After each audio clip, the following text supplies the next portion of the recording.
guys, welcome back to Lioness Say So Talk Show with me, your host, Simba, you know, Lioness.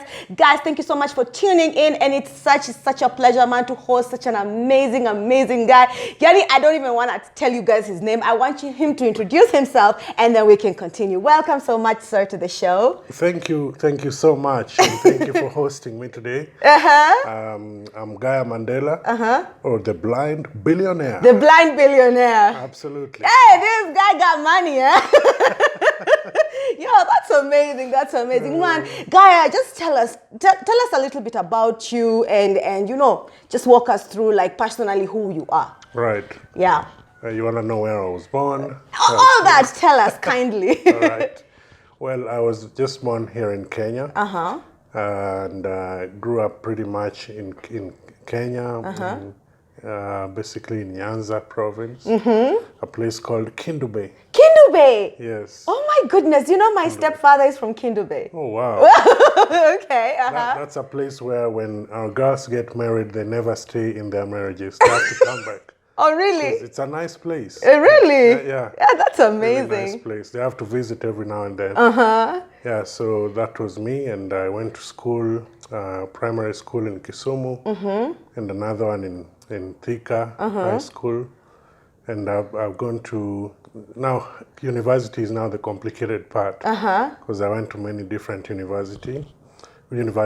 I've been to Massachusetts Institute of Technology. Wow. Yes, and then I came back home to Kenyatta University, and studied different things. Over there in Massachusetts, I was mostly interested in assistive technology and software, you know, web development, a lot of things. So if you have issues with your computers, your apps, your laptops, I'm the go-to guy. You're the go-to guy. Yes. Yeah, that's amazing. You know, like, not a lot of people are necessarily they have gone to Massachusetts, as in even US, even outside Kenya. Yani, mko tu huku nyinyi watu. Why?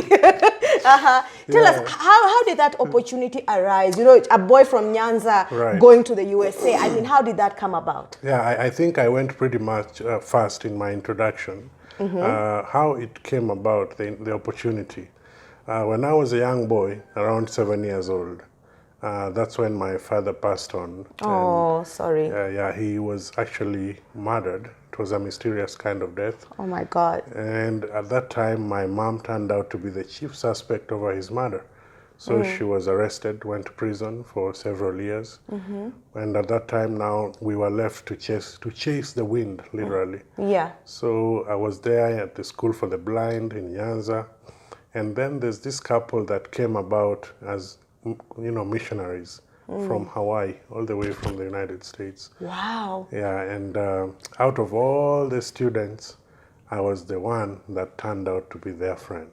Oh, wow. So, yeah, so at around maybe 11 years old, they had already done the processes of adoption, and I was on the plane headed to Hawaii for my first visit. Wow. Yeah. So those are your parents? Yes. So wait, you were a United States citizen? Lakini hatusemi. Na mimi sisi hizo tena kutafuta visa mazengori.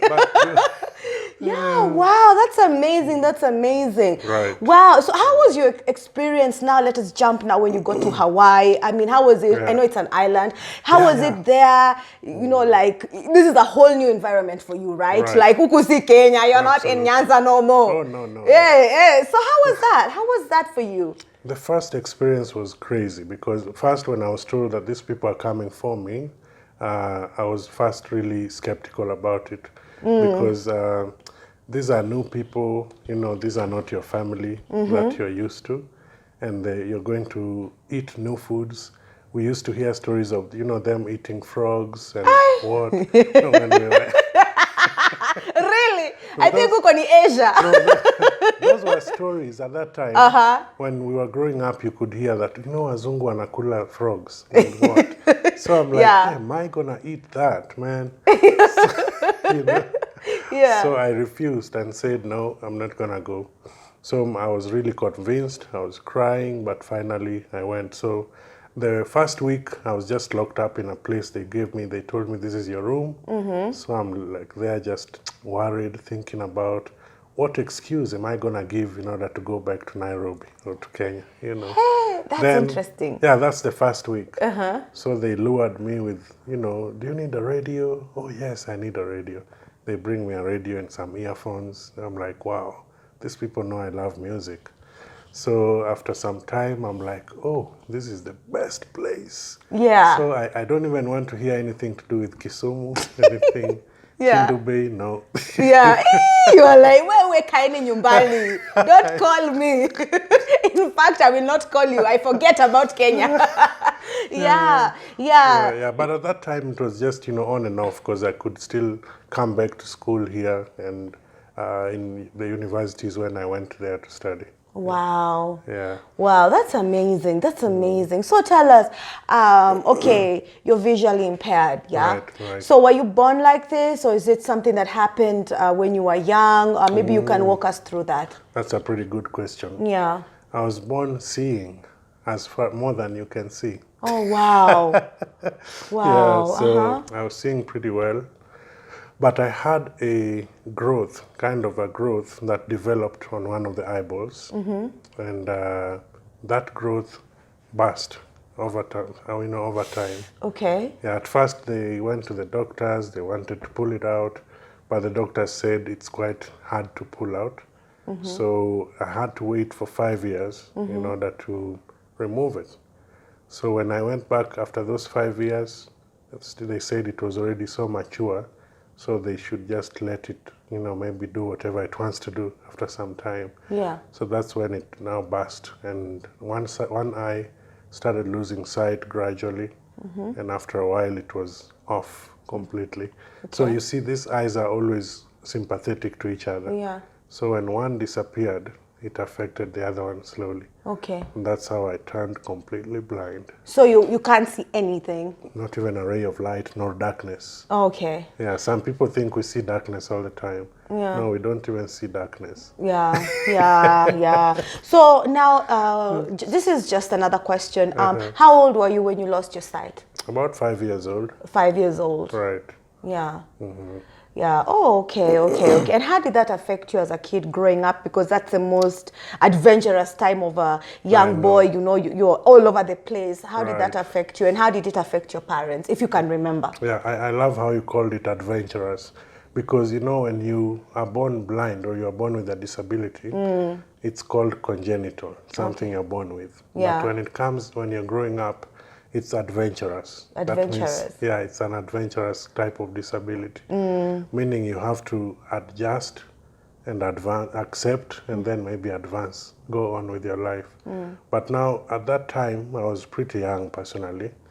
And of course, you know, playing with children as usual, then you lose sight, maybe.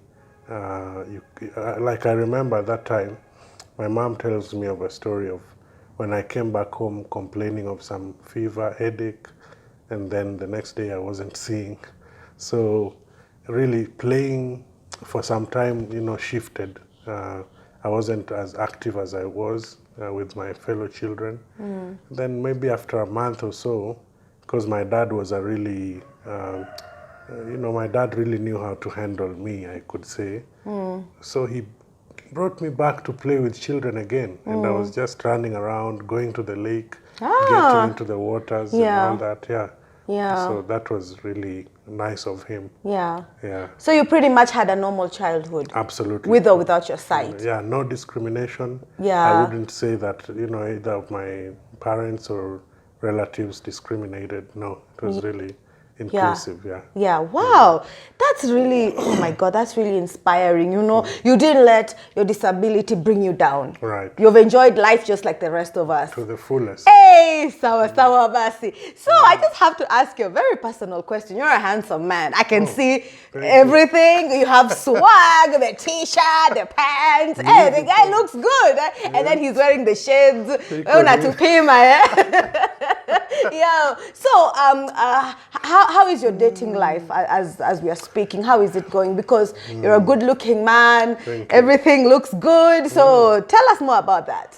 Well, I'm going to give you an answer. Yeah. But before I give you that, let me say something Yeah. to our viewers. Yeah. Ukikatiwa na mtu blind, katika. Kwa sababu huyo mtu pia ni mtu tu kama mtu mwingine, you know. Yeah. And love is blind and so are we, you know. That's a good one. That's a good one. Yeah, sawa basi. Yes.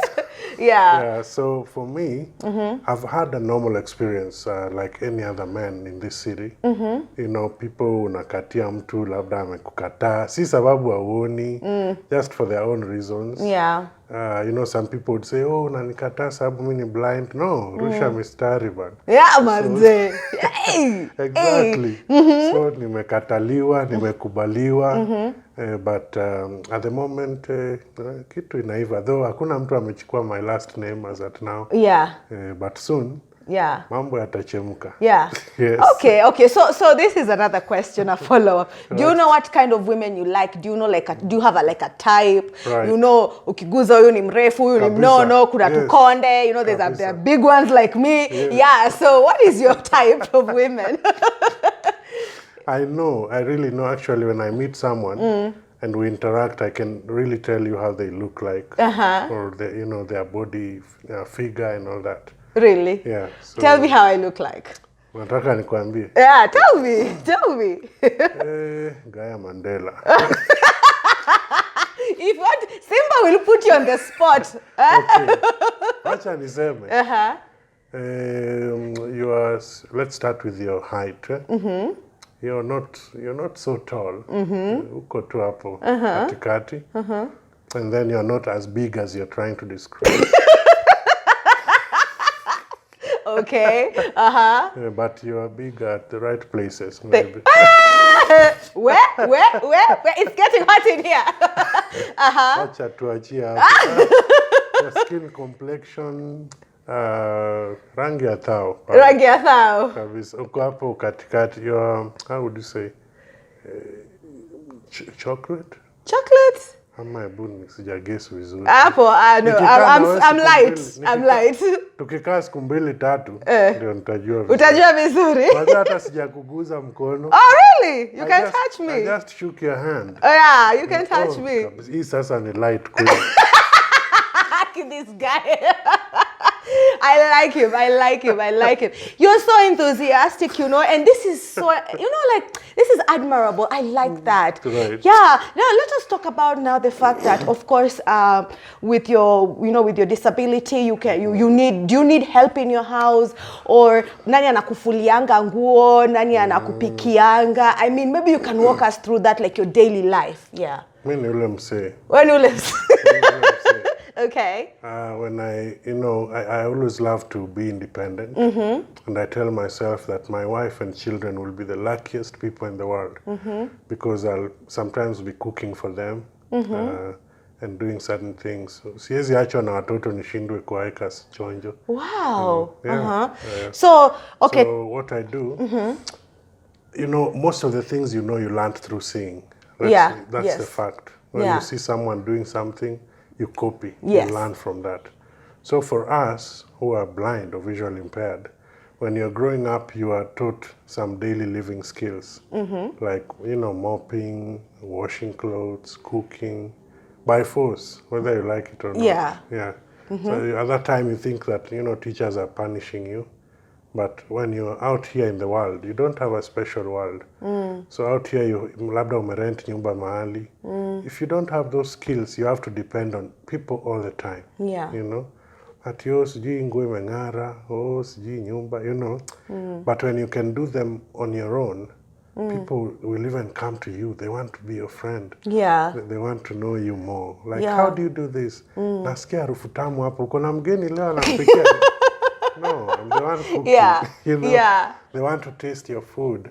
So really, it's an interesting kind of life. Yeah. Being blind is more of a miracle than even seeing. Yes. Yeah. Exactly. So walk me through your cooking now, because me, I have great interest in cooking. Yeah. So the first thing you do, okay, do you have like a device that tells you the water is boiling, or do you use your ears? There has to be a way that you're able to get control of the situation in the kitchen. Right. Let's say, for example, cooking our popular ugali. Ugali, yes. Staple food, right? Yes. Once I turn on my cooker, I know exactly I know how to switch it on. Na siku moja maybe you should visit tuone jinsi nawasha hizi vitu. I will come. I will come with my director. Oh, Definitely. yes, Yeah. definitely. So, Yeah. nikishawasha niweke maji pale. I have to, just hang around and wait for it to boil. So how will I know that it's already boiled? Like ready for the unga. Kuna ile sauti inatoa. Yeah. Yes. Yeah. Ikishaanza kutoa hiyo sauti, pia mimi nakaa rada. Okay. Yes. Because I had already even timed nimeweka maji kiasi ambacho nataka kutumia. Yeah. So I have to know what amount of flour I'm going to use. Yes. Then mambo inaanza koroga namna hii. And there you go. Ikianza kuungua unajua saa utatoa. Kabisa. Now you use your nose. Unapunguzia moto kidogo, unakoroga basi. Then ugali is ready. And what about mboga? Mboga sasa ndio rahisi zaidi. Hata ugali si ngumu. Mboga, you just, for me, I have to cut, prepare all the spices that I want to use prior to beginning the process. For example, if it's just frying, wacha tusiseme managu, unajua kuna kuchemsha. Yeah. Kama ni mboga nataka kukaanga tu, nita prepare spices, niweke kando kila mahali, najua ndio hii nyanya yangu iko hapa, kitunguu iko hapa, nini, kama ni dania, whatever it is. And then now mostly, this is a method I use personally. Sidhani kama watu wengi wanaitumia. Yeah. Mi weka salt kwa nyanya. Because nataka I mix vizuri na hiyo mboga. Okay. Yeah. So nikikata na salt. Then naweka mafuta pale. Naipea like 15 seconds or so. Yeah. Ichemke vizuri. Then boom. Anza maneno pale kitunguu ive. Kitunguu ikishaiva unajua kuna harufu itatoa hapo. Yeah. Ishaanza kuwa golden brown. Yeah. Then unaweka nyanya yako hapo. Wow. And life goes on. Yeah. Okay. So that's basic in the kitchen. Now let us talk in terms of money. How do you know if I give this guy, how do you know this is 1,000, and if I give this guy this amount of money, he'll give me back the correct change, not taking advantage of the fact that you can't see the change? Good question. Yeah. Well, kitambo, remember the old currency? Yeah. That was really easy. Tulikuwa tushai master. Oh, okay. But now when they came up with this new currency, it's been a challenge. But pia sisi ni nani? Ndezi kukuibia. Pia sisi tumekuja na method mpya. Yeah. New recognition methods. Yeah. My phone is a powerful tool. It's one of the most powerful tools that I have. So it's a regular phone just like yours. But the apps that I've installed there, some of them are used to assist me in my daily living. Yeah. For example, one app is called Cash Reader. Cash Reader. Yeah. So the Cash Reader, I just take money and put close to the phone, and it says 1,000. 1,000. 500. Yeah. And that's cool. it. So that is easy to do. And so money, pesa huwezi nibia. Alafu, I also like going cashless most of the time. Yes. M-Pesa. Yeah. So how do you know the M-Pesa now you're sending the right amount of money? These things we should have. It's easy. I just use my phone because it talks. Oh! Yeah. Okay. When I tap on the phone, it says, Safaricom, M-Pesa, what? Yeah. Yeah, but most people think maybe we talk to our phones. No. I have to touch it in order to, to use it. Yeah. Or maybe should I demonstrate? Demonstrate a little bit because, I'm very curious to see that. Let me show you. Wow. My phone is here. So I will turn on the speech. Sometimes I use it with the screen off. So that because I don't use the light. Yeah. Why do you want to see my phone when I can't see yours? That's a good one. Yeah, you should spare that for your girlfriend. You should keep that in your pocket. Everyone has simu yake. Yeah, okay. So let me reduce the speech rate because even the speech rate is quite high. Okay. Then I increase the volume. Okay. Then turn on the light for you. Okay. Screen curtain on. Oh. No, it was on, yeah. There you go. So, for example, I want to go to Dog. Thursday. Messages. Yeah, but 2,489 kuna unread messages nyingi messages. sasa leo. Thursday. Safari. 2,000. Messages. Phone. Now phone, for example. Phone. Lists.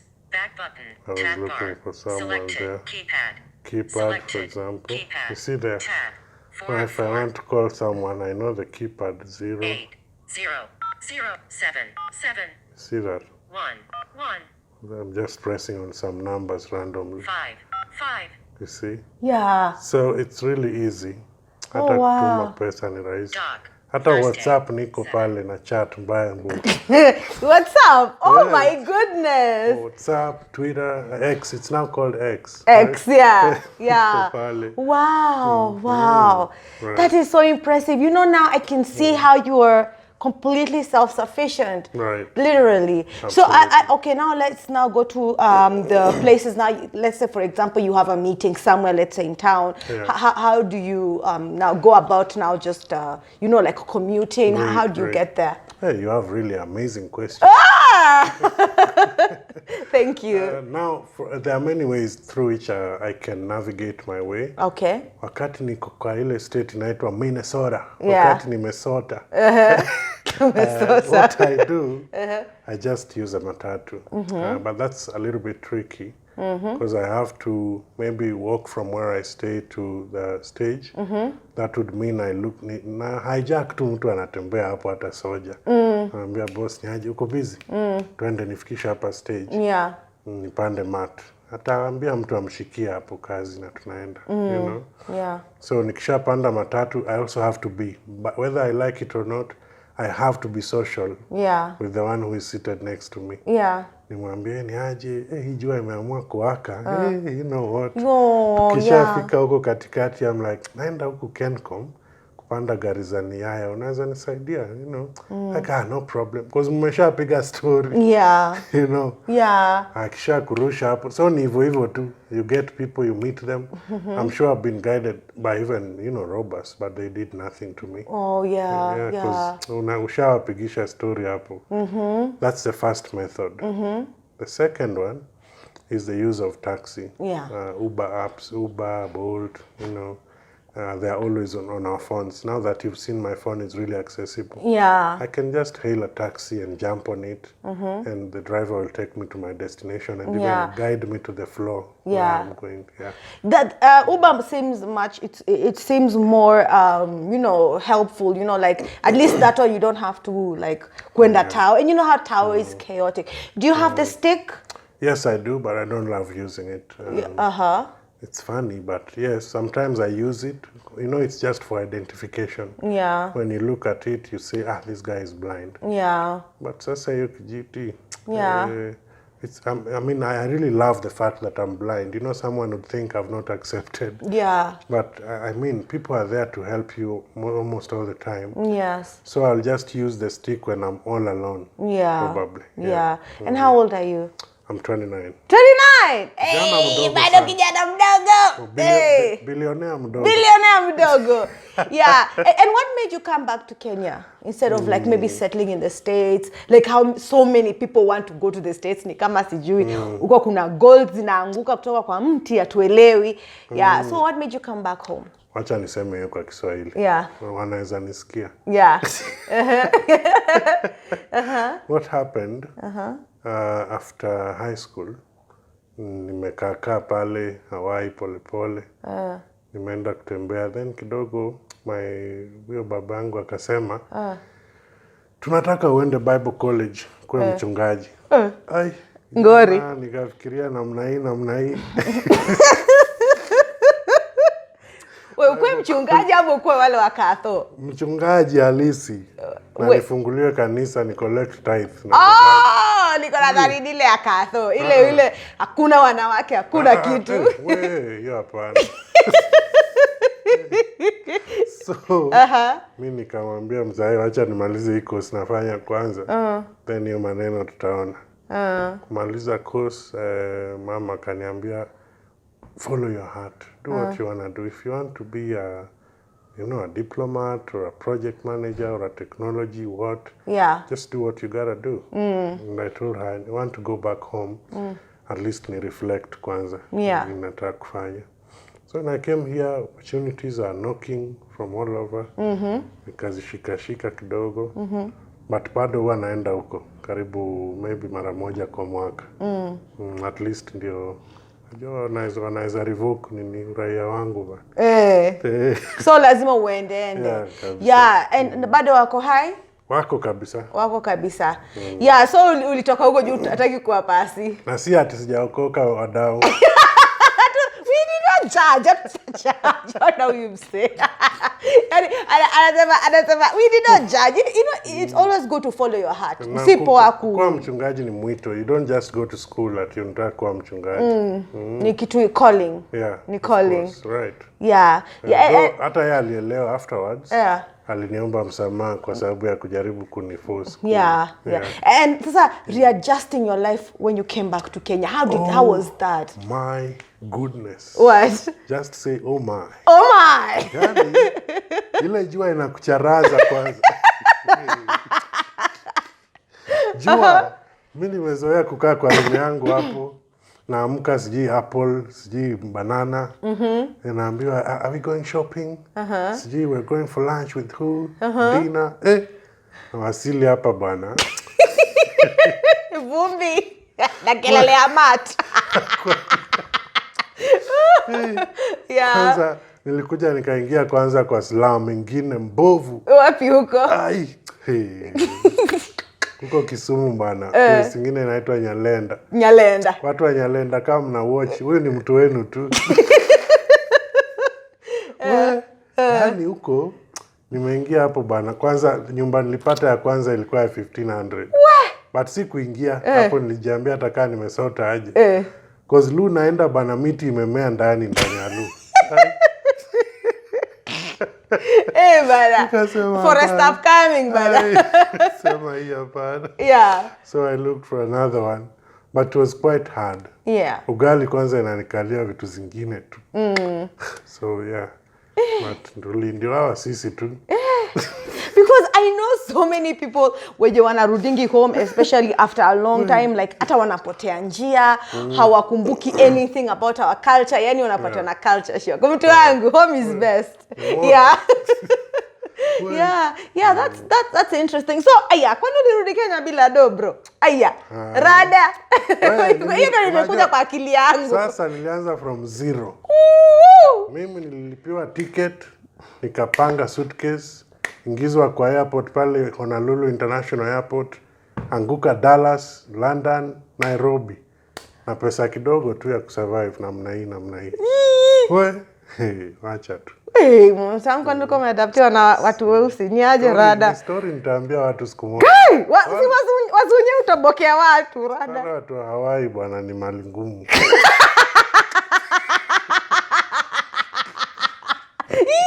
That's a fast.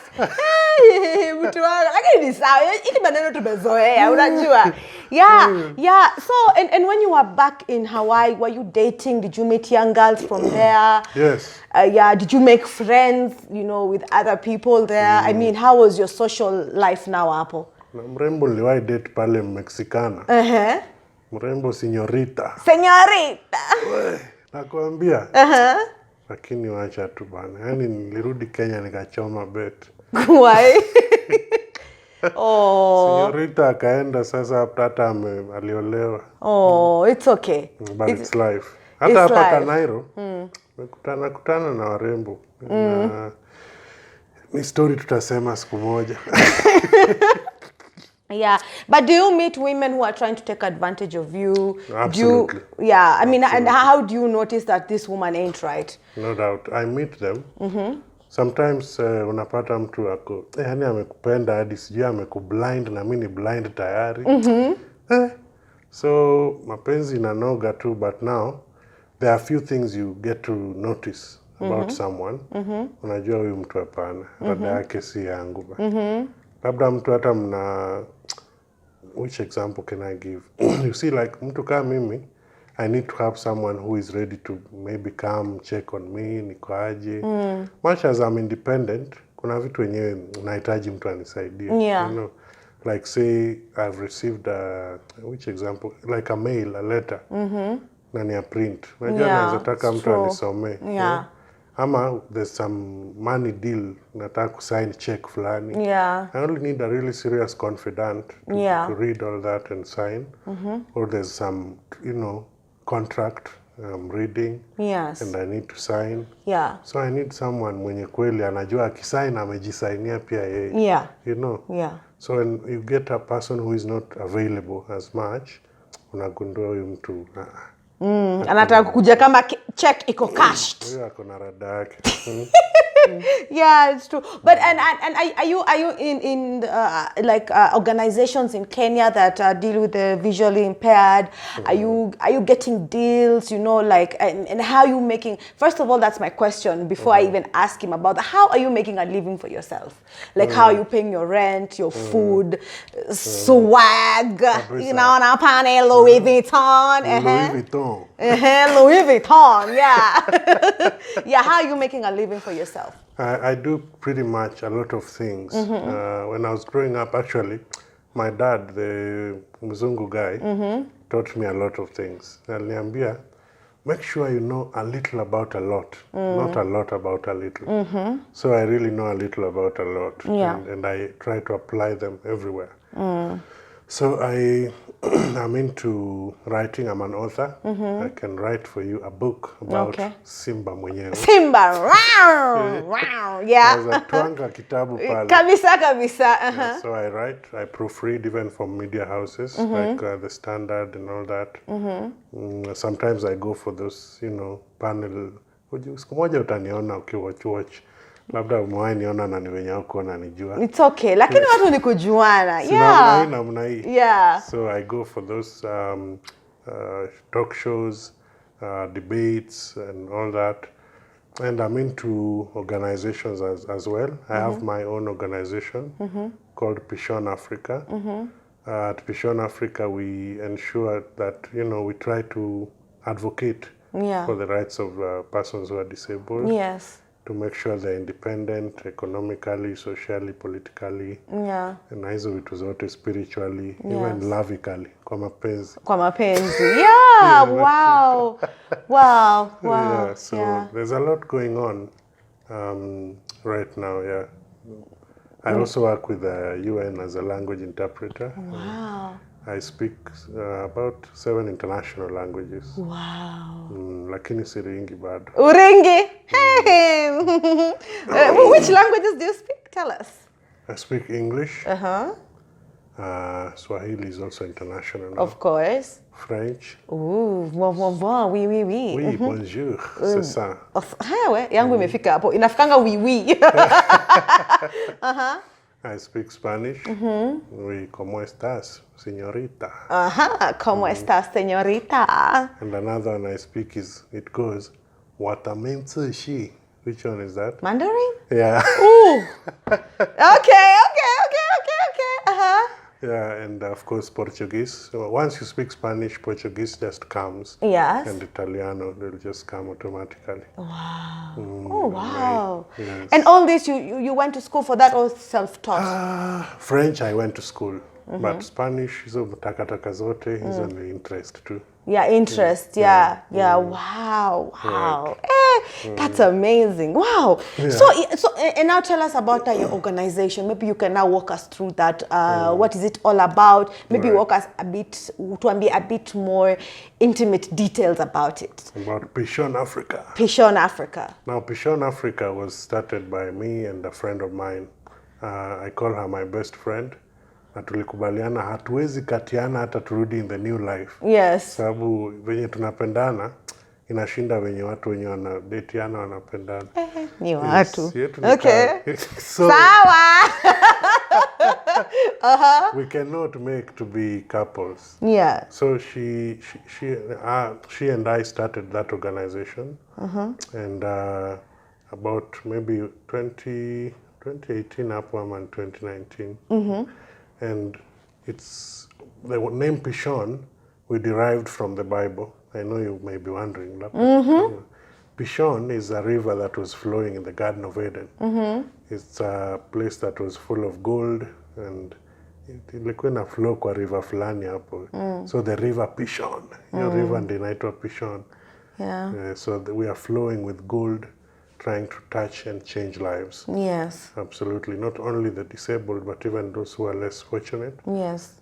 Because there is an idea we are trying to set in the minds of people. Yes. That blind people should not just be on the receiving end. Yes. But we also have to be on the giving end. On the giving end. The society has always thought that we are just receiving. Yeah. You know, one time I was walking in town, then I meet this lady she's driving her Subaru. Yeah. Akapiga break, akatuita, excuse, hey, you. I was with a guide. Then tukarudi nyuma. So she puts 200 shillings kwa mfuko yangu hivi. Wow. Then akapea huyo guide wangu 39 shillings coins. Ati, sasa, utamnunulia airtime. Ananiambia, baba, nimekuwekea hapo 200. Wataona venye wanakusaidia. Nikamwambia, sababu pia umenipea kitu. I also want to give you something back. And she's like, oh, sure. So I just went into my pocket. Hiyo siku nilikuwa nimejaa. Nikamtolea 1,000. Hey! Hey, madam. Hey. Nikamuongezea hiyo 200. Kai. Nikamwambia, sasa what you do, this is amazing what you're doing. You know, I'm not saying I don't want the money, but bless someone's life, someone who really needs it. Yes. Because you can see I'm well dressed. I'm just going for a meeting. And, Yeah. you know, so there's someone who hasn't eaten probably today, someone who is sick somewhere. She's like, oh, you've challenged me. Yes. Yeah, and that was it. So really, that's the idea we're trying to push forward. Oh, wow. Hey, I'm sure you shocked her. She's never seen that. Absolutely. Unapatia mtu 200 anakuchapa na 1,000. Iko nini Slap wewe? na 1,000. Toboka ya maana. Aje 200. Manze.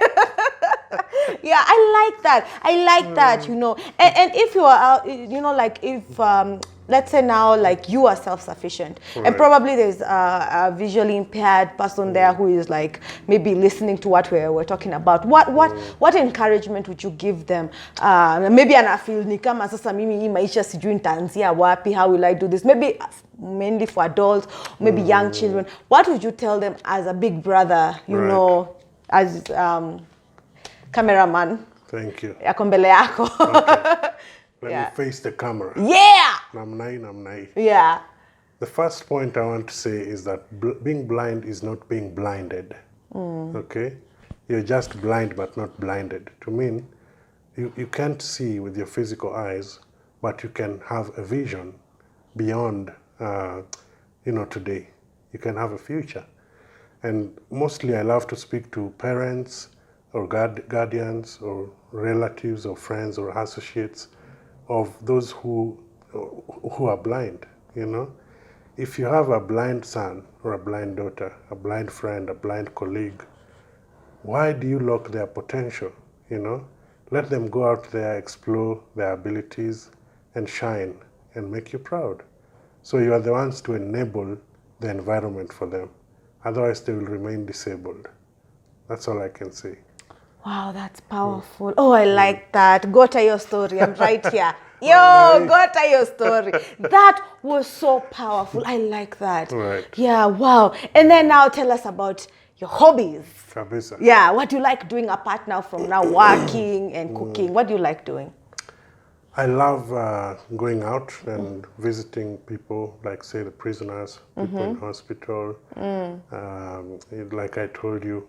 And then I also love listening to music, playing instruments. I love reading and writing. It's a hobby, however much it could be professional. I also love traveling a lot and discovering new places.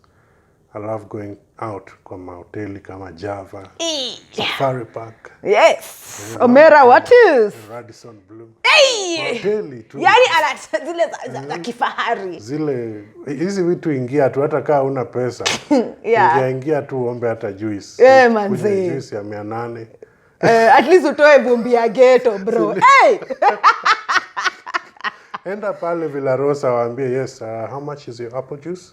Wanakuambia sawa, you're like, okay, lipa pale, kula tu, twanga selfie, rudi nyumbani. Yes. Because it's not restricted that you hufai kuingia. Yes. Yeah, so I love doing such things. And what else? I have many hobbies, man. Cooking pia inafaa ikuwe hapo. Swimming. Swimming, yes, I do swim, but from the lakeside. Yes, of course. That's what I was about to say. Mtu wangu umetoka Kisumu. Blind swimmer. Swimming Yes. muhimu. Yes. Ah, wow. And are you currently right now, ladies, now I'm going to ask the question that I've meant to ask. Are you searching ama uko in the process ya kupata ama watu waingie kwa DM yako sasa before you give us your social media handles? Gaya Mandela. Mtu asiwe jealous mahali kama unani. Okay, let me give the response. Usichome. Usichome. Sitaki kuchoma. Siwache nijibu. Sawa. Acha nijibu. Yes, currently I'm not married, but kuna mambo yanaiva mahali. So DMs nazo mimi upenda kupata bado. So typical guy. Tumia message. Unisalimie tu. Salamu ya Mungu. Kiwewe. Amen. Wow. It's okay. It's allowed. Yeah. Making friends is allowed. By the way, yeah, honestly, Gaya, I think you're a very admirable man, young man, and I think that there's just so much about you that is out there, manze. Nataka tu kukupongeza and say, wow, I'm really happy I met you. And honestly, guys, he's hilarious. You know, I don't know whether you've ever tried being a comedian or I don't know, but you should look into that. Yeah, there's so much I've learned today, and I really appreciate you for coming to Lioness Empire Studios, hapa Lioness Say So Talk Show. Mungu akubariki sana. We hope to have you back here. Oh, we're going to his house to see anaenda kutupikia ugali. Ndio. Lazima. So, guys, naweza waambia social media. Okay, yeah. You can, better give them your social media handles. Hakuna shida uwe. Ngeni pale Facebook, mtafute Blind Billionaire Kenya. Pale hata YouTube niko na channel. Okay. Blind Billionaire Kenya. Unaweza wasili pale msubscribe. Hata X pia niko. Though sipendi hiyo jina. Si mbona walibadilisha huyu jamaa. But all the same, Blind Billionaire Kenya, hata TikTok. Nasumbua watu huko. Na dance hapo, naimba. Na tuanga comedy, na mafunzo. So it's where you learn, laugh and love. Instagram pia Blind Billionaire Kenya. Lakini Instagram sijui ili collapse, mtaiunda tu vizuri. Hakuna shida. We are there. Tuwapiga mafollow manze. Oh, thank you so much. Yeah, that is so amazing, man. Guy, thank you so much for coming, manze. You are such an amazing human being, and I thank God I've met you. I'm also glad I saw you today. Yeah, thank you so much. Yeah, Aki, he's so amazing, isn't he? Yo, manze. You have any last words for the viewers? Maybe you want to give a shout out to anybody? The floor is yours. If you have watched this video to the end, you're an amazing person. And if you're a new viewer, make sure you subscribe to this channel.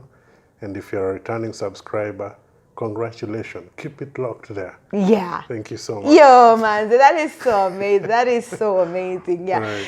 So, guys, this has been Lioness Say So Talk Show with me, your host, Ronka the Lioness. And, guys, make sure you subscribe to our channel, Hapa Chini. And if you want to follow us on social media, or if you want to check out our social media pages, it is Lioness Empire Studios. If you want to follow me as an artist, well, you know, my name's Sunny. I know, I'm hot. Yeah. It is Ronka Lioness on all social media platforms. Yes, pale Instagram, nile kona blue tick. Yuna lazima niwakumbushe. Watajuaje? Watajuaje? Namnai. Yo, man, this has been such an amazing episode. Guys, make sure you go follow him on all his social media pages, and you make sure you go to subscribe to his channel. Guys, just keep supporting everybody who comes to this show, even all the other creators out there. Remember, we are all brothers and sisters, and we are here to support and love each other. Najua tupendane, mapenzi ya Mungu. Unajua hiyo yengine mazee msilete hapa. Yo, until next time, guys. God bless you. I've been Lioness and the Blind Billionaire. Wewe tunamtoanisha sai. God bless you. I'm joking. God bless you. Bye. Bye.